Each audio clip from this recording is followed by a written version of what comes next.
انوشا انوشا بیٹے، آج جواب کیوں نہیں دے رہی؟ امی نے انوشا کمرے میں داخل ہوتے ہوئے کہا، مگر امی یہ دیکھ کر پریشان ہوگی کہ وہ بیڈ پر بیٹھی رو رہی ہے اور ساتھ ہی اس کی ٹوٹی ہوئی پینسل اور پھٹی ہوئی کاپی پڑی ہے۔ پیارے بچوں، کیا آپ پتہ ہے کہ انوشا کون ہے اور وہ کیوں رو رہی ہے؟ انوشا ایک بہت ہی اچھی اور ذہین بچی تھی۔ وہ ہر جماعت میں اول آتی تھی۔ آج کل بھی اس کی چوتھی جماعت کے امتحانات ہو رہے ہیں اور کل اس کا ریاضی کا پیپر ہے۔ اس نے بہت محنت سے اپنے پیپر کی تیاری کر رہی تھی۔ اس نے سب سوالوں کی تیاری کر لی تھی، مگر آخر کے کچھ سوال سمجھ نہیں آ رہے تھے۔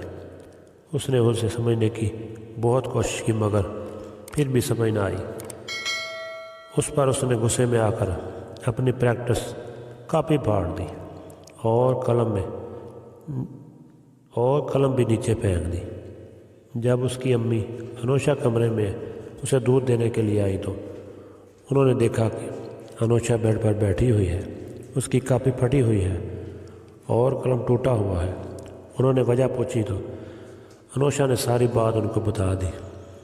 امی نے انوشا کو سمجھایا کہ اللہ تعالیٰ نے بچوں کی مدد اور رہنمائی کے لیے ان کے بڑوں کو بنایا ہے، اس لیے جب بھی کوئی بات سمجھ نہ آ رہی ہو تو اپنے بڑوں سے مدد لے لینی چاہیے۔ یہ سن کر انوشا بہت خوش ہوئی اور کاپی قلم لے کر اپنی امی کے پاس بیٹھ گئی۔ انہوں نے تمام سوالات بآسانی انوشا کو سمجھا دیے۔ اس لیے تو کہتے ہیں کہ ہمیں اپنے بڑوں بزرگوں کی قدر کرنی چاہیے اور اپنے ہر کام میں ان کی مدد لینی چاہیے۔